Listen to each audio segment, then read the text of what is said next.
Hey guys, I'm Sean Price. Hey, I'm George Hines. And welcome to SuperStuff. Yeah! Love the new song. Yeah, thanks. I announced this in the last episode. Braden made that. Really? Yeah, man. I've been getting in touch with Whatever for Now. They've been doing. Did you hear their new album? I did. Yeah. Yeah, Braden it's good. Sent it to Aztec. me. Yeah. It's really good.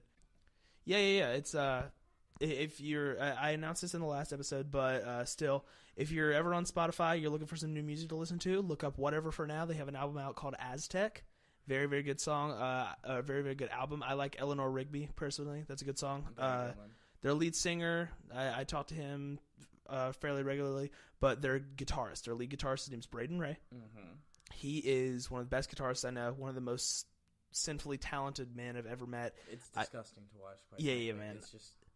God, I actually, I used to be in a band with Braden. Yeah, I do remember. Arson in the Elevator. Oh, boy. That was well before I knew you, though. And I wish, I've heard the stories, and I wish I would have known you. You heard the stories? Then you heard about how we were just like a bunch of crazy teenagers who were basically like 16-year-old Motley Crue. Oh, yeah. It was wild. It was just absolutely wild. But yeah, you know that our entire thing was... We were just crazy partiers, man. We were all good-looking teenagers and stuff. That was back when I was actually good-looking. I mean, I still kind of have a decent-looking face now, but I mean, I completely let my body go. But like back in the day, I was the drummer for that band. Yeah. So I was the drummer. Braden was the guitarist. Our lead singer's name was Diamond. Yep. I mean, I saw him today. I like to use people's real names because it feels genuine. Mm-hmm. And if I'm on bad terms with them, I'll use a fake name. But yeah, if I'm on good terms with someone, I'll use their real name. But if I'm on bad terms, I'll try to stray away from that. You know, our rhythm guitarist, our first rhythm guitarist, I'm not on very good terms with. So I kind of, yeah. But our later rhythm guitarist, Jacob Tooley, he and I have recently got back in touch, and we're talking about jamming and stuff sometime soon. So maybe there'll be a cool project coming out of that. I would really like to get back into playing with a band, honestly. That's hit me recently. And I really, really want to get back into playing with a band because that was one thing that I really enjoyed, you know. The first time I ever really hung out with you, I remember going up to your attic. It was the day of regionals. Word, yeah. So you were around when we were jamming and stuff, yeah, but like I saw plenty of that. Not for the entire reign of Arson in the Elevator. I'd say the first 4 or 5 times we hung out, it was up in the attic, and you guys. Who was that jamming with then? It was Braden, obviously. It was always Braden and Kel. A couple times, yeah. Yeah. I'm trying to remember. I think it was always Braden and Kel. I know that. I don't think Diamond was there toward the end, and Jacob might not have been. But I know it was always Braden and Kel. It has always been me, Braden, and Kel. Mm-hmm. And then Braden started doing stuff with Whatever for Now. Yeah. Once Diamond went to college, Kel went to art school, and Jacob started doing something. I can't remember. But like we just kind of drifted apart and stuff. But I mean, like if all those guys ever messaged me and were like, "Hey, you want to jam?" I'd be like, "Absolutely." You know, like we didn't leave on bad terms. Just everyone had stuff to do. That's what happens with a lot of bands. You know, everyone's got shit to do. Oh yeah. It's very tough to be together like that and commit. Yeah, it's almost like when a dungeon master's trying to schedule a DM session, you know? Like, you can never get everyone together at the same time. It's almost impossible. It's, like, frustrating when you get someone in the game who isn't going to go anywhere without his imaginary crew. And oh, my God. So, I can't believe that. Was it me, you, and... I wasn't there for that. You weren't there? No, I've just heard Okay, so then it was me, Anthony, and Philip. So we had this Dungeons and Dragons campaign that our buddy... I think Phil created this one. I have no okay, well, Philip created this campaign, and George wasn't there for a session, so Phil was like, "You know what? I'll do some backstory work with Anthony and Sean. We'll work on this a little bit." Yeah. So my character was a pirate, and I am a very, very obnoxious player. I get very into character, and I really, really get into it. Mm-hmm. So. Oh my God, I was such an asshole during this session. Phil was like, "Okay, so we're gonna do this," and I was like, "I'm not going anywhere without my crew." And like he had to create NPCs for me. So he created like 7 people that I went around with, and I had a crew and stuff. God, I was terrible. It was awesome. Anthony had a character named Gonk, and he was just a big idiot big dumb barbarian idiot, and I was a pirate. I had Salivar the Friendly. Was he the dwarf with the speech impediment? He had a 2. His charisma was what, 2? It was bad. Yeah, it was like 2 or 3. Rolling it and being like, it's going to be impossible to communicate with anybody. Yeah, well, when we played D&D, we all get in character. That was my first game. Word, yeah. We all get really in character. So George spoke with a speech impediment the entire time. Yeah. It was awesome. Which is nothing out of the norm. Yeah. But yeah, man, trying to get a band together is hard, which I'll be real, though. And I've seen a bunch of memes about this. But, like, I'll be real. When you're trying to create a band, depending on what instrument you play in correspondence to the band, there's a different level of difficulty to try to create the band. For example, if you're a singer, there's a lot of singers. Oh, yeah. If you're a guitarist, there's quite a few guitarists. Yeah. There's not a whole lot of bass players, but there are no drummers. If you're a singer, it's almost impossible for you to find a band. Yeah. If you're a drummer, you have people asking They'll come to you, yeah. Yeah. They're like, hey. Not that I would know. Well, literally. I have no musical talent whatsoever. Literally, I was at a death metal concert probably 3 hours ago. I was there. Like, I went to a death metal concert this evening, and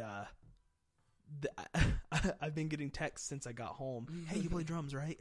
I'm like, seriously? They're like, yeah, I play guitar. You want to jam sometime? That's crazy. I have heard the phrase, you want to jam sometime, more than I've heard, do you want to have sex with me? Wow, that's wild. Because I know you hear it at least 3 times every time, you hang out with any of us. True.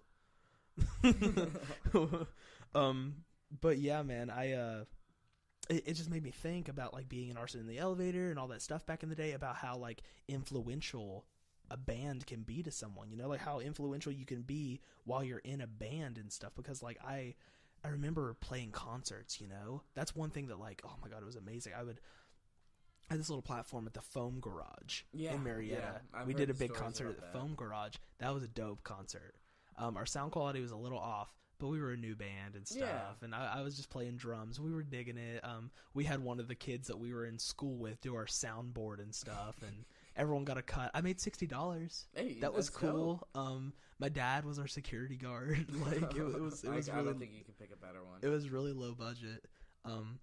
But, like, he actually told me, he was like, yeah, some guy tried to sneak in, and I showed him a spider tattoo on my elbow, and he changed his mind. Of course. I was like, Dad, you're such a badass. That is the most badass thing I've ever heard. For those of you who don't know my dad, which is probably most of you, he's a very, very mafia-looking guy. Oh, yeah. He's not really scary. But in a cool way. He's a cool guy. I love my dad, and he's, like, one of the coolest, sweetest guys you'll know, but he's very spooky if you've never met him. He looks like me, but older with tattoos everywhere and very muscular. I'm just like the video game boy, I'm the one who wins. I am the one who wins. That's me. But I've had a lot of bands influence me in my life, like I said, I went to the death metal concert. Yes. And I was there. My fiance Maddie, she invited me, and she invited me because her coworker, her husband, was one of the lead singers of this band that I was going to see, and I didn't know it, but I knew him, and I had met him before, and I knew his brother Delaney. Mm-hmm. And so, like, I was talking to him, and I was like, "Hey, I've met you before at your dad's house," and he goes, "Yeah, you know Scotty." I was like, "Boy, do I know Scotty! Boy, do you know Scotty rocks!" Scotty's the best. But he was like, "Yeah, I'm in Burn the Dead," and I was like, "Oh, okay." And then, like, I saw Delaney roll up, and I was like, "Hey, Delaney, how's it going?" He goes, "You come to see me play?" I was like, "What band are you?" And he goes, "Burn the Dead." I was like, "Dude, I did actually come see you play. I didn't know you were in the band, but I did come to see that band play." And they had a raffle. They were raffling off one of their T-shirts, and I won. I won the T-shirt, and it's a really, really cool shirt. And then they threw out drumsticks. Autographed drumsticks, and I caught one. Yep, there it is right there. I'm looking right at it. One thing that this band did that set apart, they did 2 things that set them apart from every other band, and it really, like, got me thinking, like, wow, you have to have originality to make a word for yourself, and this band did that, like Burn the Dead, they really did something. There was mosh pits. Really? They gave everyone a pool noodle and said, "Fight with them." Oh, that is so It was awesome, man, because, like, everyone was just, like, pushing each other around and stuff, as you do in a mosh pit. Yeah. And they gave everyone pool noodles. And with the... Oh, man. It was so cool. And the lead singer... That almost takes you back to elementary school. Yeah, dude. The lead singer was in the mosh pit singing. Like, he didn't go on stage a single time during the set. He was in the audience the entire time. I was like, that's a dude. That's straight up a dude.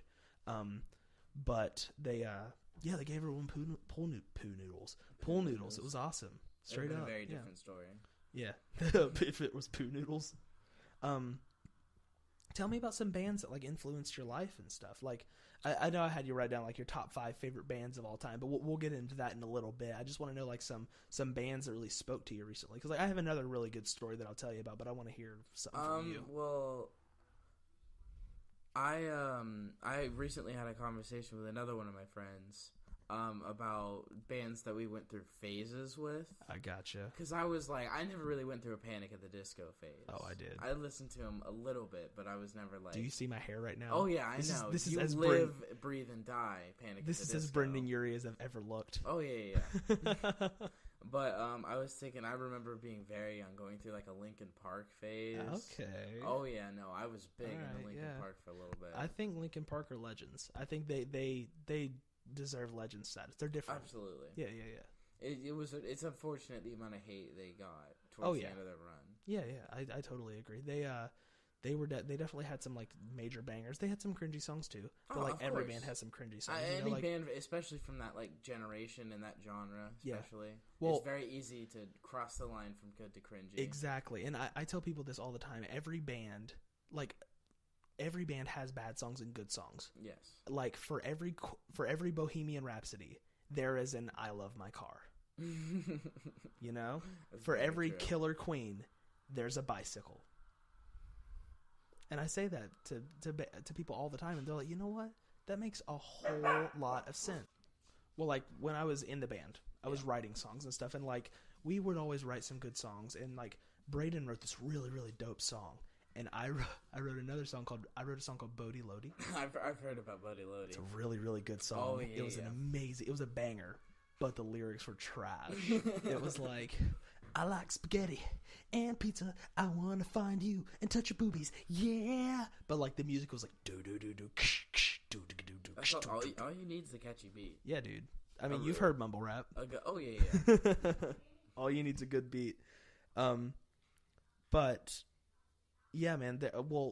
I went to Cedar Point like years and years ago, and we just stumbled upon this random group of people playing drums on all kinds of crap. And it was a band called Blood Drums. And what they would do is they would take cornstarch and like fake blood, put it on their drums, and like beat them, and it would fly up in the air.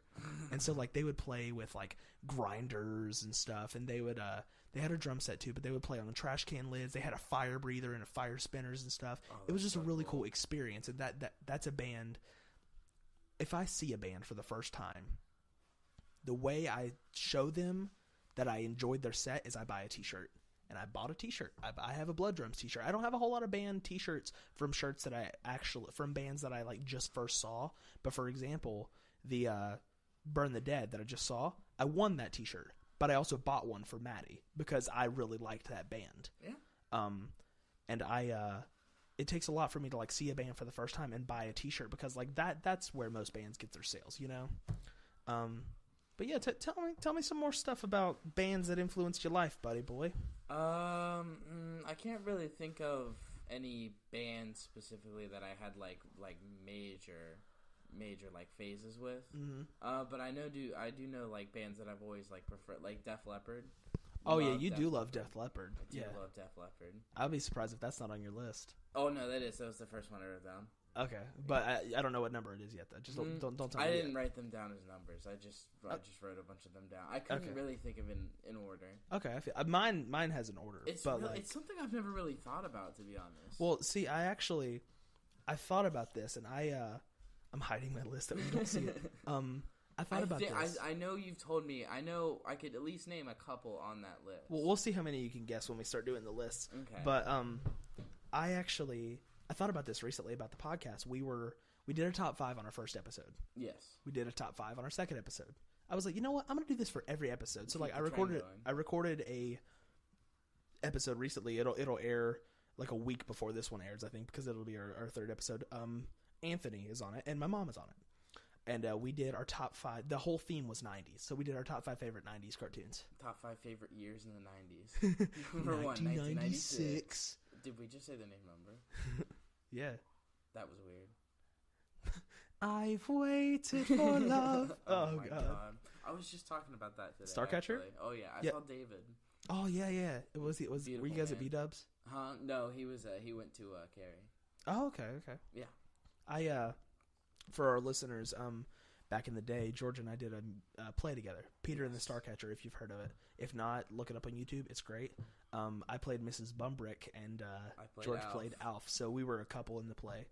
We're not a couple in real life, though. That was I can still look. I was thinking about this the other day, but that show really is. I feel like it's one of my best accomplishments. Oh, dude, I loved that show. Because of how well we pulled that together. Oh my god, when it should have been awful. I'm so mad that we didn't get best couple. Oh yeah. God, I'm so mad about that. I got the award for most roles played in a single season. Yeah. I got bitch of the year. Did you? Yeah, me and Hector did. Oh, for the plant. For Audrey too. Yeah. Oh, calling women bitches. I don't like that joke. I hate you. I was wondering when a soundboard would start coming into play. Yeah, man. I have 3 sound effects now. You want to hear them? Of course. Okay, so first of all, the first one is our intro thing, and it's SuperStuff, yeah! And then our other is a transition for when like we take a small pee break, which, I mean, do you need to pee? No. Okay, then I'll just play the sound effect. It goes like this. Ugh! That's what we play when we come back. I like it. And it then, really gets the point across. Yeah. And every time someone tells a joke that's bad or like offends someone or like just a joke that I don't like in general. I don't like that joke. I don't like that joke. That's shameful, quite frankly. And we have an intro music now because this will be the 4th episode. Yeah. So then crazy. Right? On the way. Yeah, we're getting there. Our most recent episode, well, not the most recent, the second episode, when this was recorded, it had 20 views. 20. That is dope. Isn't it? I did listen back to both the ones I was in. I only listened to the ones I'm in because I'm egotistical. I'm kidding. I listen to all of them. Yeah. I only listen to the ones I'm in. You're very funny. I'm in all of them. I don't like that joke. I don't like that joke. My thoughts exactly. Right. Okay, well, let's jump into our lists. Since we completely forgot about it. I didn't forget about it. I didn't finish my list, but I'm just gonna. Do you have 5 there? I have 5 in my head. Okay. Hey, if you have honorable mentions too, let's go nuts. Because I have like, I think 6 honorable mentions. This is my biggest list yet. Word. Because man, music is like my biggest influential thing. Like I have a big Nintendo collection and I love Nintendo to death, but like music's where it started for me. Oh yeah. Like I've been playing my drum set since I was 6. Like I had a little toy drum set that my parents got me when I was like a tiny child. Yeah. That's adorable. Word. Actually, that just made me think. So my mom had a yard sale today. Yeah. And she pulled out last night my drums from when I was in middle school band. No way. And she was like, "Do you want to keep these?" And I was like, "No, sell them. I'll never play this." Did you sell them? Huh? Yeah. Man, I would have bought them. I haven't. It's like a snare drum. But does it have cymbals? Huh? No, it doesn't. Okay, it's well then just never like mind. A snare drum. Okay. If it had cymbals, then like cymbals never go bad. It's like jelly. I don't know about. I think you mean honey. I don't like that joke. Don't laugh at my graphics. Fantastic. Okay, you go first. Top 5 favorite bands. Okay. Arctic Monkeys. Word. Okay. One. Love Arctic Monkeys. Yeah, I think. What's the song? Marty Bum. Is that by them? I think so. I don't remember. My band covered that song. Really? Arson in the Elevator. Now that Marty Bum. Yeah, we covered that song. Very nice. Very nice. Yeah, man. I still, again, I just wish I could have seen it. Dude, you would have loved Arson in the Elevator. I will be a top advocate for a reunion. I could show you videos. Really? Yeah, my dad has videos of our concerts. Oh, I would love to watch them. Yeah, straight up. Let's like we were pretty much. You guys can end up on my top 5. We were pretty much a Weezer / Red Hot Chili Peppers cover band. That's amazing. Because we played Beverly Hills, Say It Ain't So, Island in the Sun, Pork and Beans, and we played Danny California, Californication, Can't Stop, and there was another one, a weird one. I don't know. But yeah, we had a couple other songs and stuff too. Like we played what's the song? The Borderlands song. I was walking down the street. What's the band? Cage the Elephant. Yeah. We played some Cage the Elephant stuff, and we played Seven Cage Nation the Army. Elephant, that's another great band. Cage the Elephant. Yeah, they're great. Cage Yeah, the yeah. Elephant. Okay, go on. The Eagles. Okay. I love the Eagles. Really? Oh yeah. Okay. Yeah. That's a great. I got for the record player or the turntable I got for my birthday. I have one now. One of the albums I asked for was Hotel California. It's one of my favorite albums to go and listen to. Yeah. You ever listen to Rush? Oh yeah. I love Rush. Rush is like 2112 is a fantastic album. It's amazing. It's one of the greatest of all time. I agree. No, I totally agree. Rush is great. Right now, I'm just throwing bands that I like on the top of my, just like as soon as they pop dude. my head, I'm just straight up, throwing them out there. Queen, obviously. Oh my god, Queen will be on your list, sure. So Queen, I have Queen's best hits in my car, in my CD, in my radio right now. And Queen, in my opinion, they have the greatest song of all time. Bohemian Rhapsody is the greatest song ever written, I believe.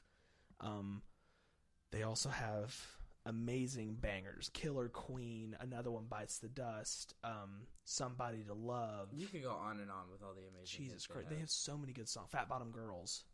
That was my dad's ringtone for my mom in his phone. Of course it was. Yep. So I have quite disdain for that song because every time I hear it, I just think of my dad picking up his phone and looking at me and going, "Huh, it's your mom." Jesus Christ. Every time. Sorry, Science Christ. Okay, go on. Queen's great though. Yeah, Queen's great. Have you seen Bohemian Rhapsody? No, I still have not. George, you have to watch it. I started to watch it. Have you seen The Dirt? It just came out on Netflix. No, it's a movie called The Dirt. No, Philip was telling me about it though. Yeah, The Dirt's really good, man. You got to watch it. It's about Motley Crue. Yes. Yeah. And I do not know that much about Motley Crue. They have Home Sweet Home. Yes. Well, I'm sure you know some of their songs. I'm sure I've heard them. You just watch it. It's a good movie. I'll just say watch The Dirt. It's a good movie. It came out on Netflix recently when this was recorded.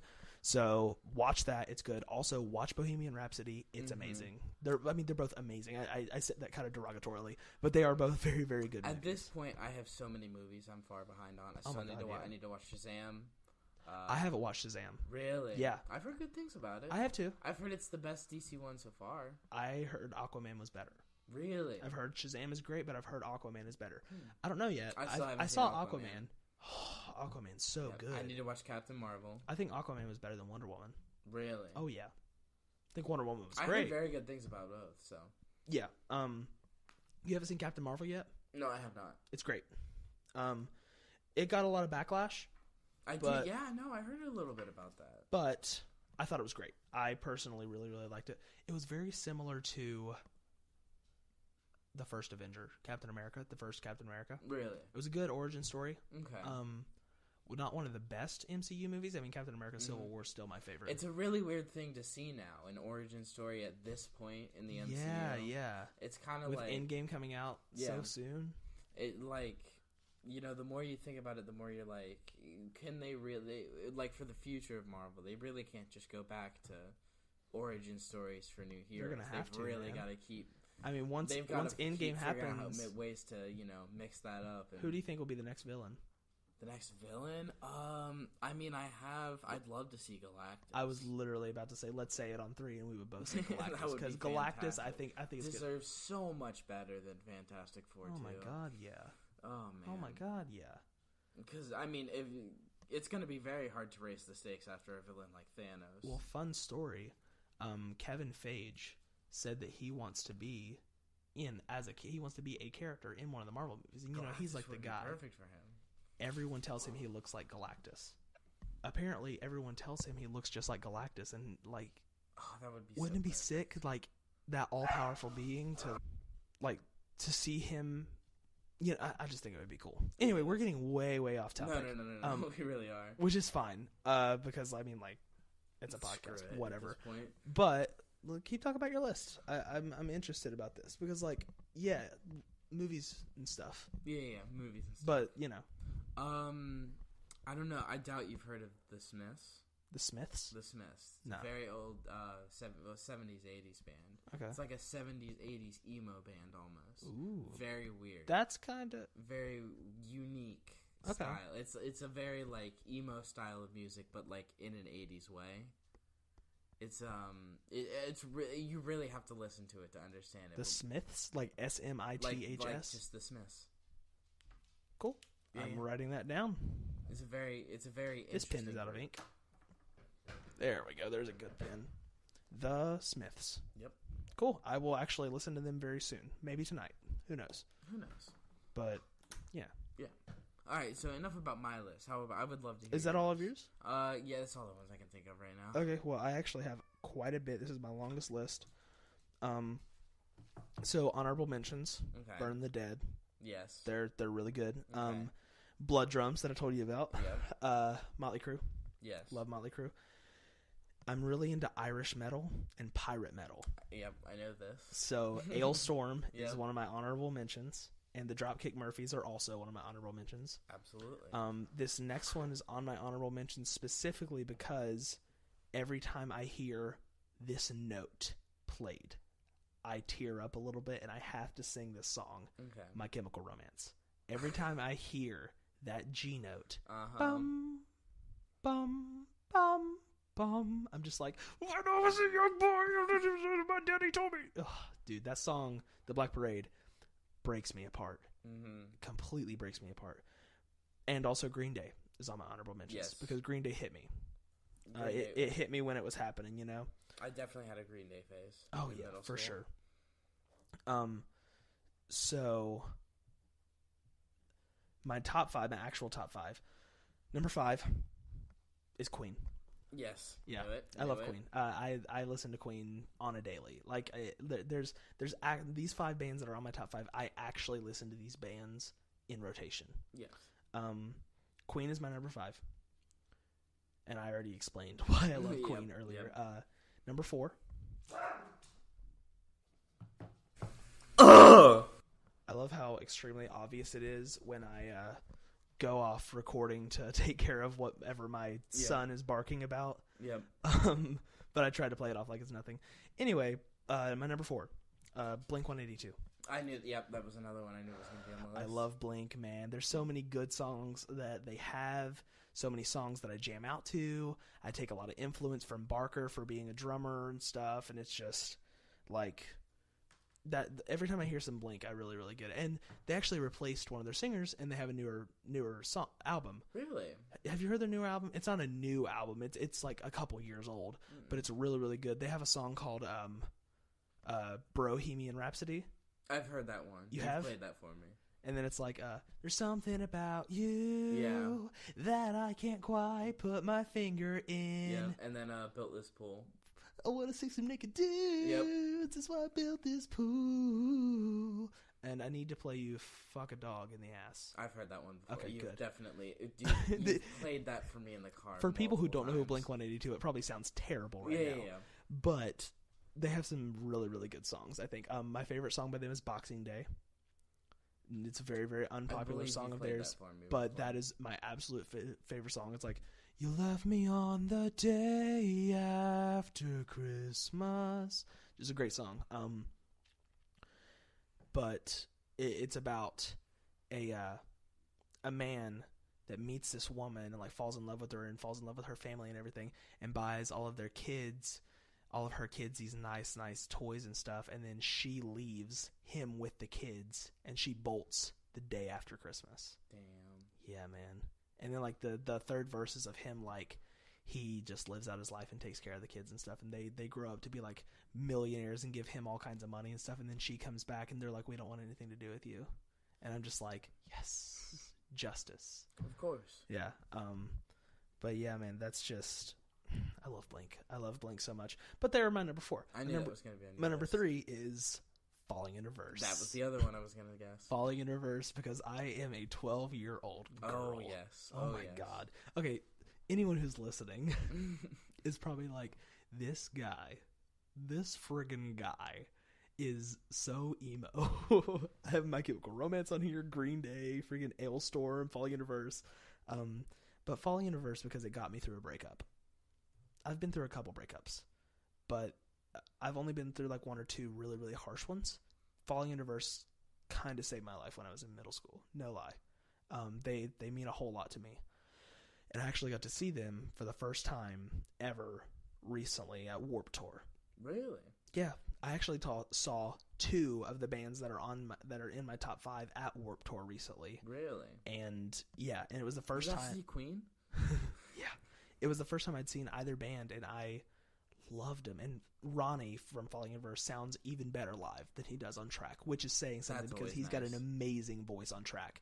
But the album Fashionably Late came out the day I got broken up with.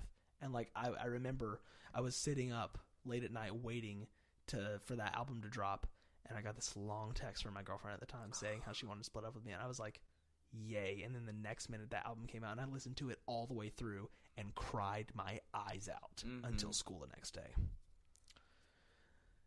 Anyway, I don't want to talk about work. Yeah. So my number 2 is... Can I guess if this is your 1 or 2? Sure. Bowling for Soup. That's my number 2. I knew it. Yes, that's my number 2. Bowling for Soup means a whole lot to me. I love Bowling for Their Soup. legacy is why I love them so much. They have some great hits, but also of the work they did for Phineas and Ferb. Oh, yes, of course. I knew that was the selling point for you. Dude, Phineas and Ferb is my absolute favorite cartoon. It's like that or Avatar The Last Airbender or Total Drama Island or Pokemon. I know you love Avatar because it's the only show I've ever had to argue with you about whether or not it was better than my show in the middle of a hot topic. Yeah, and we actually had people backing our arguments. It was great. Yeah. However, I actually want to do an entire podcast of Avatar versus Naruto. Yes. Of just you and me bantering back and forth. I could do hours. I watched the first 2 seasons of Naruto to debate you. I love them. It's not bad. I told you, man. I never said it was bad. I can't judge something that I've never seen. Yeah. I will admit it's not bad. However, the first 2 series of Dragon Ball Z were amazing, and the 4th one was terrible. I have my own opinions on Dragon Ball. Dragon Ball Z, and Dragon Ball GT all were amazing. Dragon Ball Super can kiss my ass. Yeah, that's how a lot of people feel about Boruto with Naruto. That's how a lot of people feel about Korra with Avatar too. Yeah, really? I mean, have you ever seen Korra? I know what it is. I remember seeing commercials. I think it's decent, but it's kind of weird. It's like in the modern era. Yeah, no, it's when you because Boruto is that's the ongoing thing for the Naruto legacy right now. Yeah, and it's very strange because Boruto's like, you know, the whole thing with Naruto was, and why people loved him so much is because he was such a loser and such an underdog in the beginning. He was literally like, he was alone by himself. Yeah. And you watched him struggle to get people's acknowledgement, to like, have, you know, start making friends, to start becoming more and more powerful. And you felt with that. But then you start out with Boruto, and he's like, and Naruto's God mode powerful as an adult. And so he, you know, you have Boruto, and he can do a bunch of like stupid crap already. Mm-hmm. And so people are like, you know, he was like, Naruto was one of the dumbest in his class, but Boruto's one of the smartest. Right. And I totally get why they do that. It wouldn't be a good show if it was just a rehash of Naruto. If Boruto is the same person. Yeah. They're both going through the same story of a struggle. They're just 2 very different types of struggle. And a lot of people don't like feel that Boruto for that, and they hate Boruto especially. A lot of people don't like remakes or sequels necessarily because it's not like the original. Yeah, you know. Well, there's a couple other problems with Boruto, like there's way too much filler, and I feel yeah. But Bowling for Soup, man, they have some great songs. My favorite thing about them too is they didn't write Stacy's mom. Really? Yeah, that's not their original song. That song is by. Let me think. Fountains of Wayne, I think. Yeah, Fountains of Wayne. Ooh, that's a throwback. Yeah.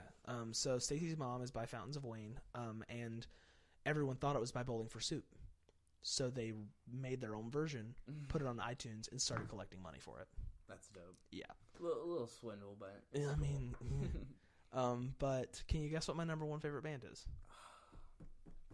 I don't know. All the ones... You've already had all the ones that I would have guessed on the list. I honestly would have said Falling in Reverse was your number 1. Falling in Reverse is up there, but it's number 3.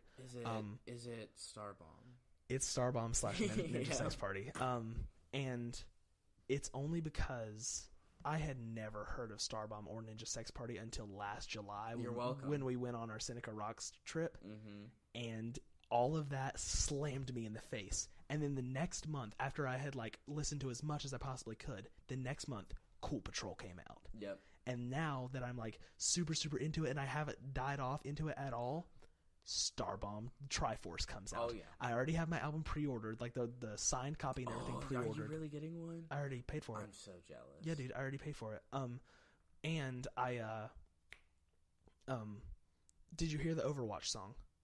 It came out yesterday. No, I haven't. I've been holding out. I want to listen to the whole album. You do? At once. Okay, yeah. They dropped the Overwatch song yesterday. It's called, It's called Carrying the Payload. Yeah, it's really good. I'm very excited. I'll say this: the new song sounds like an Ego Raptor song featuring Ninja Sex Party. I like that. That's how the Overwatch song sounds. I like that. And I kind of like it because it's kind of a good refresher. Because like. The second album I wasn't crazy about. The first album is gold, though. Mm-hmm. Other than the Kirby song, every song's a banger. Even then, I kind of like the Kirby song. Yeah, it's kind of goofy, but I like it. But on the second album, I really only kind of like Smash. I like the thing I like about the second album is they do different. Like they have the bits. Like, yeah, like the Toad joins the band. Yeah. This week on the Atari Mystery Hour, the Pong Paddle Puzzle. Burn, burn, burn, burn. No, it's gotten to the point where I've learned every single song of And you know Starbomb. something crazy? I knew this was going to happen. That I was going to get really into it? When I first started, because how it happened so long ago was Anthony, Braden, and Philip showed me, before one of our Matro shows, showed me Game Grumps. And they showed me the Jennifer Dumped Me episode. That was the first Game Grumps episode That's the first one I ever saw. And I started watching them, and then I found out that they were in a band. No. I had heard Stacey Dennings was the first one I ever saw. Yeah. But Anthony got me really hooked on Game Grumps, and then I started listening to Starbomb and Ninja Sex Party. And then Anthony and I were listening to it in the car, and I was like, I'm going to show Sean this because I know this is perfect for him. Mm-hmm. I was like, I know he's going to love it. It took you a little bit. It did. I showed you one. I don't like things that I showed you experience at first. The first one I played for you was the Smash Bros. One. Yeah. And you were like, eh. You were like, you like. You know what song got it for me, though? Which one? Ryu versus Ken. Of course. That song. I love that one. And the new Poke Rap. That song. Because I'm so into learning really, really convoluted raps and stuff. Mm-hmm. Like, the first time I heard Worldwide Choppers, I listened to it for a week straight and learned every single word. And yes, I could rap fast, by the way, for anyone who wonders about that. Follow me all around the planet, over the gamma, psychology, they can have a manager, eat a manager, no apology. Exactly. Yeah. But the new Poke Rap, man, that got me. And then I started listening to albums all the way through, and that was when I was working at Boxers, so I was like out in the yard all the time listening to music, and it really kind of gave me time to experience them. Boxers phase. Dude, Boxers was such a good job. I know. For real. I remember you talking about how much you loved it. It was so amazing. But it's just a shame you couldn't stop killing the dogs. You shut your mouth. I love animals. Yeah, I listened to Cool Patrol all the way through the day it came out. It's just fantastic. Good album. Great album. And then the thing that really got the ball rolling for me in Ninja Sex Party was I watched the Danny Don't You Know music video. And the like last half of that video made me think, oh my God. It's powerful. What really, really hit me was how I have all of these crazy dreams that I want to achieve and all these crazy harebrained ideas that I want to do. And I've always been like, what if I don't get to do them? What if I don't get to do that? And like, I'm so impatient that I want to try everything right away. And I didn't realize, and I saw this video, and it was like, he's basically saying, hey, little Danny, be chill. Life sucks right now. Be chill for a second. You'll be okay. I'm 40 years old. I'm killing it. I literally sing on stage every night. I play video games for a living. And I'm just like, dude, Danny, if someone told 10-year-old me that the person that was going to tell me I need to take some time, the person that was going to make me realize what my life was going to be like, his name was going to be Danny Sexbang. Oh, yeah. I never would have believed I couldn't think of a more perfect person for you, though. Oh, my God. Nude. I feel...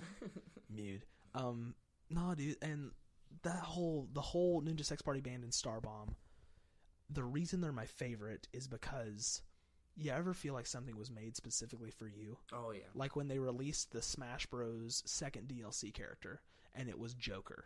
And that was specifically for Anthony. Like, we all felt like, oh, that's for Anthony. Yeah, or when we were at Seneca Rocks, and I was like, wouldn't it be cool if Simon Belmont was in Smash? And then, like, the next week, they were like, hey, Simon Belmont's in Smash. I was like, there's no way that would ever happen again. Mm-hmm. I feel like Starbomb is, like, one of those things that, like, I was meant to learn about. Or I was meant to see and hear about, you know? I was glad to be the one to dude, I will be grateful for that forever. Because, like, recently I was going through a really rough time. All I was doing was working and listening to Starbomb and watching Game Grumps and stuff, and it really helped me get along, you know, because, like, as you know, I'm, like, moving out and stuff. There's a lot of stress going on with family and all that stuff, which my family's been one of the really, really good things going on in my life. I've always been grateful of my family. But Starbomb, when I found out this third album was coming out, and I'm, like, getting pumped for it. It's the first time I've ever pre-ordered an album at limited edition, like, exclusive stuff. And I'm just, like, so stoked. Like, every time they release anything about it, I'm right there. I'm listening to it. As soon as the Overwatch thing came out, I already know all the lyrics. It came out yesterday. And I listened to it all the way home. And I listened to it, like, 4 times. And I watched the video over and over and over and over again. And it's just... I don't know, man. It's something like that, you know? Mm-hmm. It's that crazy thing. I just absolutely love this band. And... they stand for something that's so ridiculously dorky, and that's why I love it, because it's absurdism, man. That's why I dig Monty Python and the Holy Grail. Oh, of course. Like, that's why that's my favorite play, one of my favorite movies. That's why I love Austin Powers, you know? It's that stuff, you know, stuff that can take people and put them in a completely different state of mind and be like, hey, we're goofy as shit, but you're not thinking about your disturbing stress right now. Yeah, forget about life for a while. Laugh at this shit. And I feel like that's really what any type of art or expression is for. You know, like a movie, a song, get away from life for a second. Get away. You know, put yourself into this universe. Yeah, and just, like, forget about everything else, because everything that's going on in this movie is what happening to you right now. You're living through this scenario. Yeah, dude. And I think that's, like, when games and movies can capitalize that off the best. That's, you know, that's what we love. Yeah, straight up. Well, we're actually almost out of time here. Kind of got real deep towards the end. Man, it did. We kept getting sidetracked, and then we got real deep. We talked about emotions. Got real deep up in that pussy. Right up in it. I'm so sorry I said that. Go ahead and apologize. That was just like, I don't like that joke. Yeah, that one was... that was appropriate. That deserved it. But, yeah, thank you for listening so much. And if you're lucky enough to hear all the way through the end of this podcast, leave your top 5 favorite bands in the comments, and we'll tell you if you're right or wrong. Mm-hmm. You're probably wrong. Yeah.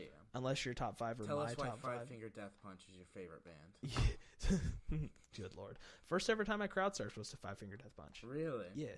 Anyway, I have a 10-second mark right here. So thank you for listening to SuperStuff. I'm Sean Price. I'm George Hines. And you guys have a nice day.